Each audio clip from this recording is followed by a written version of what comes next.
લીંબડી નજીક કેનાલમાં ડૂબી જવાની ઘટનામાં 2 યુવકોના મોત થયા છે. લીંબડી તાલુકાના સૌકા ગામ નજીક આવેલી કેનાલમાં નાહવા પડેલા યુવકોમાંથી એક યુવકનો મૃતદેહ મોડી સાંજે મળ્યા બાદ બીજા યુવકનો પણ મૃતદેહ સવારે મળી આવેલ છે. લીંબડી શહેરમાં રહેતા 4 થી 5 મિત્રો સૌકા ગામ પાસેથી પસાર થતી નર્મદા કેનાલમાં નાહવા માટે ગયા હતા ત્યારે રાહિલ યાસીનભાઈ બેલીમ અને જયદીપ દિનેશભાઈ વાઢેર નામના 2 યુવકો પાણીમાં ડૂબી ગયા હતા.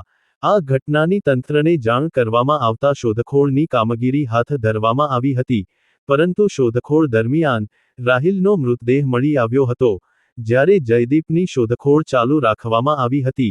આખરે બીજા દિવસે સવારે તેનો મૃતદેહ પણ મળી આવ્યો હતો. લીંબડી શહેરના 2 યુવકોના ડૂબી જવાથી મોતની ઘટના બનતા શહેરમાં શોકની લાગણી ફેલાવા પામેલ છે.